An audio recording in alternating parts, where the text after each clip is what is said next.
రోజుల పాపాయి బోసి నవ్వుతో మిమ్మల్ని చూస్తూ ఉన్నప్పుడు తను సాక్షిగా చూస్తున్నట్టు తనకు తెలియదు.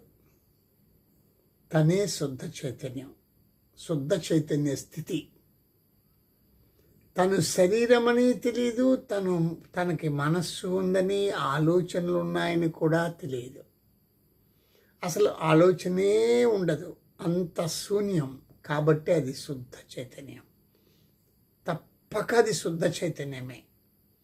ఇట్లా శుద్ధ చైతన్యం మన చుట్టూ, మన కళ్ళ ముందే మనకు కనిపిస్తూ ఉంటుంది, కానీ మనం గమనించం.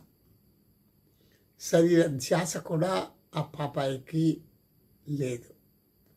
కాబట్టి విషనాగు అయినా, విషసర్పమైనా తన చుట్టూ, తన దగ్గరికి చేరినప్పుడు తనకి భయము, ఆందోళన ఉండవు.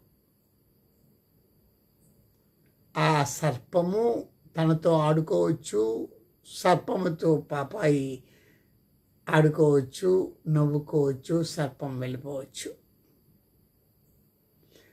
ఇది అంత శుద్ధ చైతన్యమే సాక్షిగా నిన్ను చూస్తుంది, సాక్షిగా ఆ పామును చూస్తుంది. ఇది గుర్తుపెట్టుకోండి. కానీ తనకి తెలియదు అది శుద్ధ చైతన్యమని. అది అట్లా పక్కన పెడితే ఇంకొక విషయం చెప్తున్నా. బాగా మొదసలైన బామ్మగారు చనిపోతున్న క్షణంలో చైతన్యాన్ని అనుభవిస్తారు.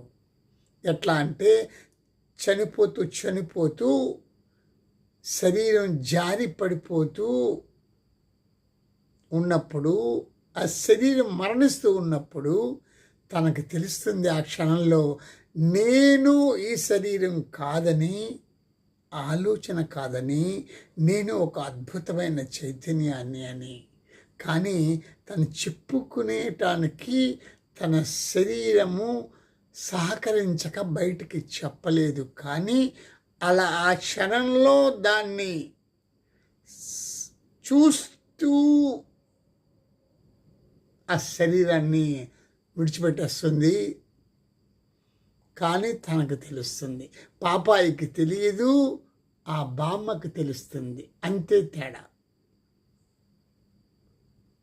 ఇది ఈ విధంగా మనం చైతన్యాన్ని ఇంకా ఎన్నో ఎగ్జాంపుల్స్తో నేను చెప్తాను.